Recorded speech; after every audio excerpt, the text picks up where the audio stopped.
Good morning student. I am your history teacher baby Sharma.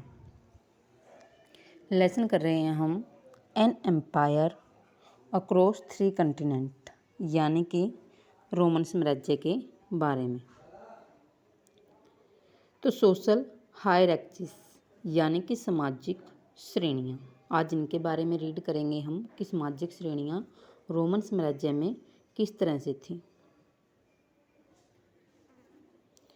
तो let us stand back from the details now and try and get a sense of the social structure of the empire.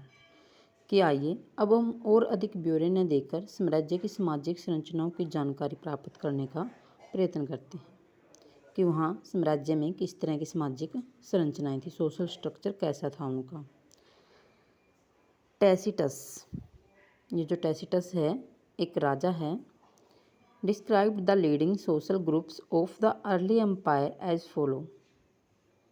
कि Tacitus ने प्रारंभिक साम्राज्य के प्रमुख सामाजिक समूहों का वर्णन कुछ इस प्रकार किया है। तो कैसे बताया है उसने, तो पूछ लिया जाता है क्वेश्चन आपसे, टैसिटस के अकॉर्डिंग किस तरह से है सामाजिक समूहों का वर्णन। तो सेनेटर, पैट्रस, मीनिंग क्या बनेगा इसका, fathers.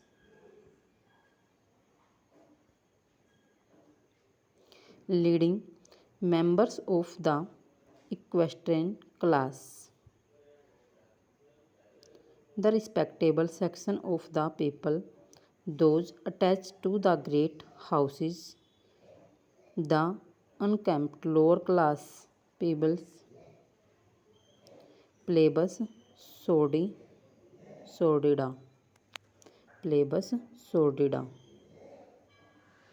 who he tells us were adequate to the circus and theatrical displays and finally the slaves। तो देखो उसने कैसे बांटा है, सेनेटर, पैट्रस, शाब्दिक अर्थ क्या बनेगा इसका, पिता बनेगा, अश्वारोही वर्ग के प्रमुख सदस्य, जनता का सम्मानीय वर्ग जिनका संबंध महान घरानों से था, फूहड़ निम्नतर वर्ग यानी कि जो सबसे छोटा वर्ग है यानी कमीनगारू, प्लेबस सोर्डिडा जो उनके अनुसार सर्कस और थिएटर तमाशा देखने के आदी थे। जैसे निम्न वर्ग को ये फूहड़ वगैरह बोलते थे और ये जो निम्न वर्ग था ये सर्कस और थिएटर देखने का आदी था। और लास्ट में क्या है, दास है।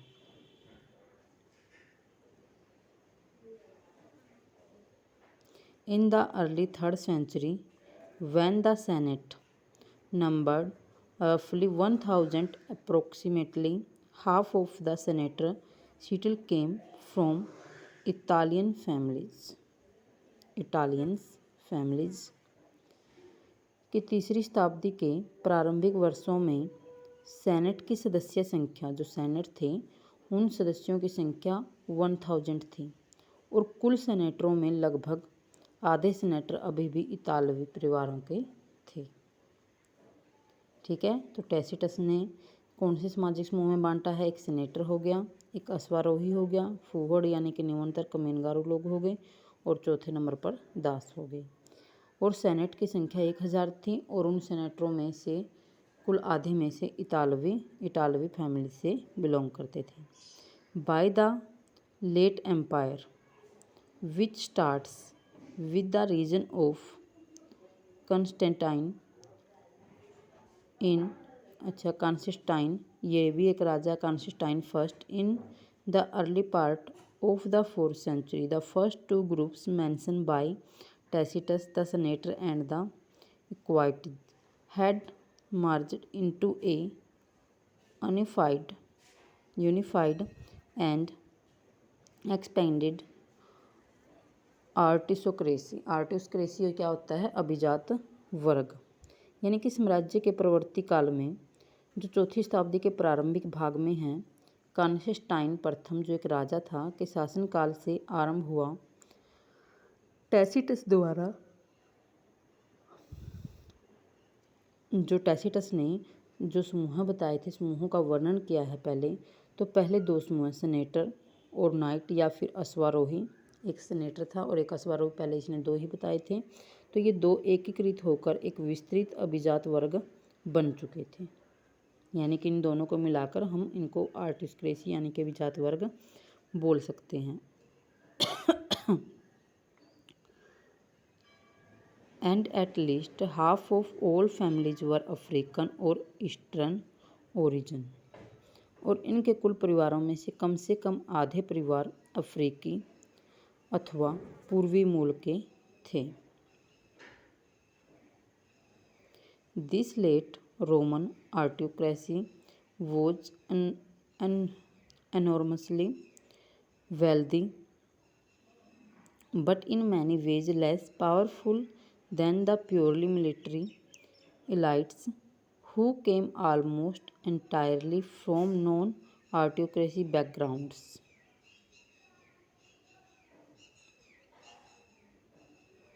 और इनके कुल परिवारों में से कम आधे परिवार अफ्रीकी पूर्वी मूल के थे।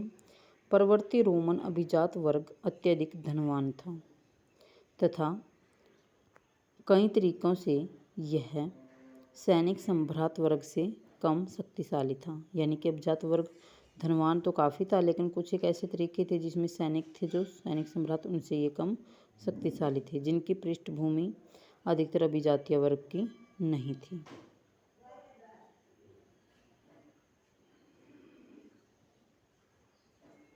The middle class now consists of the considerable mass of persons connected with imperial service in the bureaucracy and army, but also the more prosperous merchants and farmers, who there were many in the eastern provinces।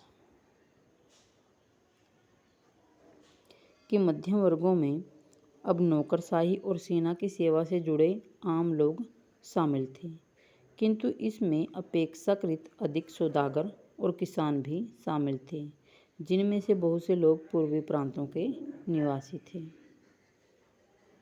देखो, थोड़ा tough तो ज़रूर लग रहा होगा, लेकिन ये word history है तो थोड़ा थोड़ा इसको सोच समझकर करते हैं। तो सेवा से जुड़े लोग इसमें शामिल थे, अपेक्षाकृत इसमें समृद्ध सौदागर थे, किसान थे, और ये बहुत से लोग पूर्वी प्रांतों के निवासी थे। Tacitus described this respectable middle class as clients the great senatorial house. Tacitus ने इस सम्मानीय मध्यम वर्ग का महान सीनेट गृहों के आश्रितों के रूप में वर्णन किया है।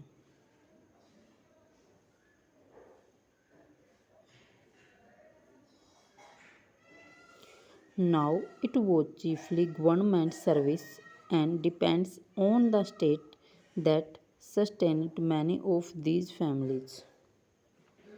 मुख्य रूप से जो सरकारी सेवा और राज्य पर निर्भरता ही इन मध्यम वर्गीय परिवारों का भरण पोषण करती थी। यानी कि सरकार की तरफ से जो इन्हें सेवा मिलती और राज्य की निर्भरता, इनसे ही ये मध्यम परिवार अपना भरण पोषण करते थे। Below them were the vast mass of the lower classes known collectively as homo meliorus। Hume meliorus meaning क्या है इसका? लोअर यानी कि निम्नतम वर्ग। उससे नीचे भारी संख्या में निम्नतम वर्गों का एक समूह है, एक विशाल समूह था, जिन्हें सामूहिक रूप से होमिलियोरिस यानी कि हम निम्नतर वर्ग कह सकते हैं। तो उससे मैं इसको निम्नतम वर्ग कहा जाता था। They comprised a rural labour force of which many were permanently employed on the large estates, workers who supplied much of the labor for the grain and olive harvests and for the building industry, self-employed artisans who, it was said, were better fed than wage laborers, a large mass of casual laborers, especially in the big cities, and of course the many thousands of slaves that were still found all over the Western empires in particular। देखो, इनमें ग्रामीण श्रमिक शामिल थे जिनमें बहुत से लोग स्थायी रूप से बड़ी जागीर में नियोजित थे। औद्योगिक और खनन प्रतिष्ठानों के कामगार, प्रवासी कामगार जो अनाज तथा जैतून की फसल कटाई और निर्माण उद्योग के लिए अधिकांश श्रम की पूर्ति करते थे। सब नियोजित शिल्पकार, जो ऐसा बताया जाता है कि मजदूरी पाने वाले श्रमिकों की तुलना में बेहतर खाते पीते थे। बहुत बड़ी संख्या में कभी कभी काम करने वाले श्रमिक, विशेषकर बड़े शहरों में, और वस्तुतः हजारों गुलाम जो विशेष रूप से पश्चिमी साम्राज्य में पाए जाते थे। One writer of the early 5th century, the historian Olympiodorus, who was also an ambassador, tells us that the aristocracy based in the city of Rome drew annual income of up 4,000 ibs of gold from the estates, not counting the produce they consumed directly। कि 5वीं शताब्दी के आरंभिक काल के एक इतिहासकार ओलंपियोडोरस, जो एक राजदूत भी था, उसने लिखा कि रोम नगर में रहने वाले कुलीन परिवार, यानी कि जो सभ्य परिवार हैं, थोड़े अमीर परिवार हैं, को उनकी संपदाओं से वार्षिक आय लगभग 4,000 पौंड के बराबर होती थी। यानी कि उसकी वार्षिक आय के बारे में ये बता रहे हैं। इसमें से वह उपज शामिल नहीं थी जिसका उपभोग वे सीधे कर लेते थे। इसमें वह उपज शामिल नहीं थे जिसका उपभोग वे सीधे कर के रूप में लेते थे। तो यहाँ तक हमने क्या क्या पढ़ा है इसमें, एक बार थोड़ा सा मैं आपको करवा देती हूँ रीड, ताकि और समझ में आ जाए आपको। देखो, इसमें हम सामाजिक श्रेणियों के बारे में पढ़ रहे हैं। सामाजिक श्रेणियों में टैसीटस नाम है का एक व्यक्ति, मतलब एक राजा है, जो ये बताता है कि किस तरह से सामाजिक समूहों का वर्णन किया गया है उसने। तो उसने फर्स्ट जो बताया वो है सेनेटर, और इस सेनेटर को पैट्रस भी बोला जाता है। पैट्रस का अर्थ क्या होता है? पिता। पैट्रस पै अक्षर है पहला ही, और फिर इसमें भी पिता यानी कि फादर। सेकंड है अश्वारोही, वर्ग के प्रमुख सदस्य, जनता का सम्मानीय वर्ग, ठीक है, सेकंड हो गया, जिनका संबंध महान घरानों से था। अच्छा, थर्ड हो गया इसमें फूहड़, निमंतर वर्ग यानी कमीनगारों, ठीक है। तो फर्स्ट सेनेटर, सेकंड अश्वारोही, थर्ड कमीनगारों, और फोर्थ था दास। तो ये 4 चीज़ें इसने बताई थी सामाजिक वर्ग में। सेनेटरों की संख्या कहा कि 1,000 थी, लेकिन इनमें से आधे इटालियन फैमिली से बिलोंग करते थे। फिर कॉन्स्टेंटाइन नाम का राजा आता है, जो वो बताता है 4वीं शताब्दी में कि पहले जो टैसीटस ने 2 समूह बताए हैं, एक सेनेटर बताया था, एक अश्वारोही। इन दोनों को मिलाकर एक अभिजात वर्गीय बन चुके थे, आर्टिक्रेसी। और इनमें से कुल परिवारों में से कम आधे अफ्रीकी तथा मूल अथवा पूर्वी मूल के थे। जो अभिजात वर्ग था अत्यधिक धनवान था, परंतु सैनिक साम्राज्य से कम शक्तिशाली था। मध्यम वर्गों में अब नौकरशाही और सेना की सेवा से जुड़े लोग शामिल थे। यानी कि जो मीडियम फैमिलीज थी वो नौकरशाही यानी कि नौकरी वगैरह, सेवा वगैरह ये करती थी और सेना की सेवा में शामिल थे। किंतु अपेक्षाकृत अधिक समृद्ध सौदागर और किसान भी शामिल थे, जो बहुत से प्रांतों में निवास करते थे। टैसीटस